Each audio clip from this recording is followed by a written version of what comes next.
boys and girls, it's Miss S.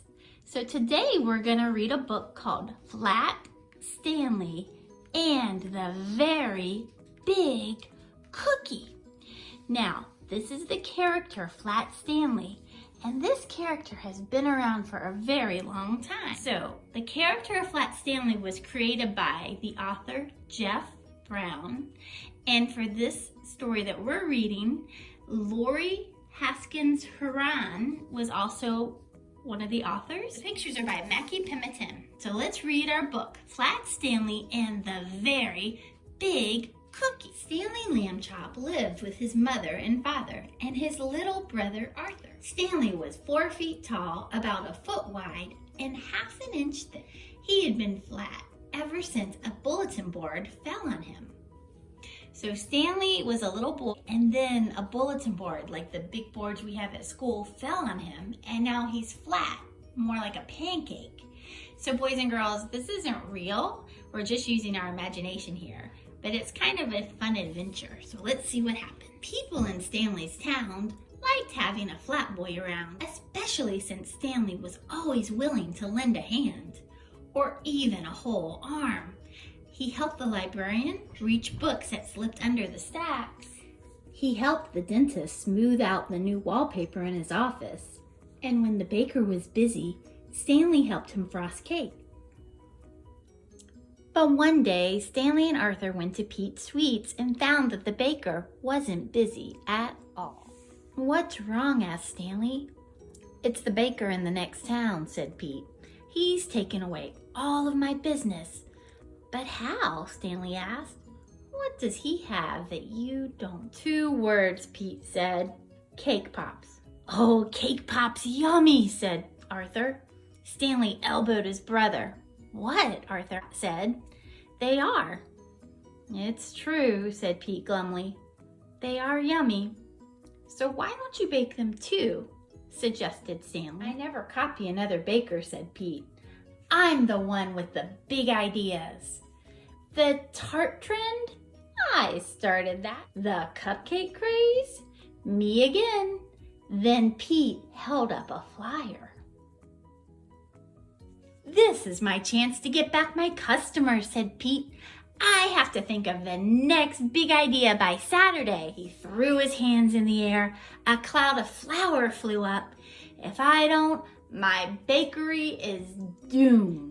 That night, Stanley and Arthur tried to think of an idea for Pete. Mini muffins, bite-sized brownies.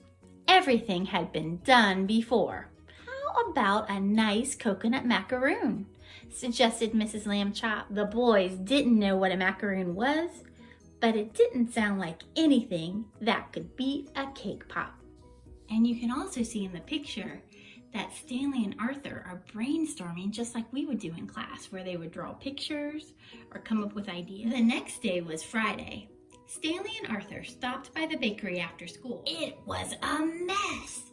There was frosting everywhere. One whole table was covered with cookie dough. Candy balls rolled around on the floor. "Mr. Pete," called Stanley. "What's going on? Whoa!" Stanley slipped on a candy ball. His flat arms made a windmill and he tried not to fall. Pete came out of the kitchen just in time to see Stanley land smack face first in the cookie dough. Arthur peeled his brother off of the dough. There was a Stanley-shaped dent in it. "I'm so sorry, Pete," said Stanley.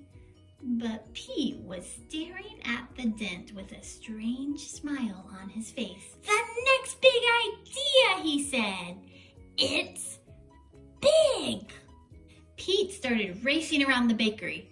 The boys didn't know exactly what his plan was, but they pitched in. Stanley and Arthur helped mix a giant batch of cookie dough. They rolled it out on the table. Then Pete pulled up a chair. "Stanley, would you climb up here and fall on the dough again?" "Okay," said Stanley. "But does it have to be face first this time?" Pete grinned and shook his head. Stanley got up on the chair. He took a deep breath and fell backward. "Perfect," said Pete. "Arthur, pull away the extra dough." Pete and Arthur pulled and pulled. Then they helped Stanley stand up. On the table lay a gingerbread boy. It was 4 feet tall, about a foot wide, and half an inch thick. Just like you, Arthur told Stanley. The cookie looked even better when it was baked and decorated. Wow, said Stanley. This might sound weird, but I want to take a bite out of my head. Not now, said Pete. We have 3 dozen kid-sized cookies to make. And that cookie has an S on it because Stanley has a name that starts with S. Stanley. Stanley. The next morning was the food fair. The lamb chops walked down Main Street. Look at that, said Mr. Lamb Chop. There was a huge crowd outside Pete's Sweets. They were waiting to buy kid-sized cookies. But there were 2 cookies that weren't for sale. These are for you, said Pete. Thanks for saving the day. I always knew I had the sweetest boys in the world, said Mrs. Lamb Chop. The boys groaned and took a bite. And that is the end of our book. So boys and girls, here's my big cookie.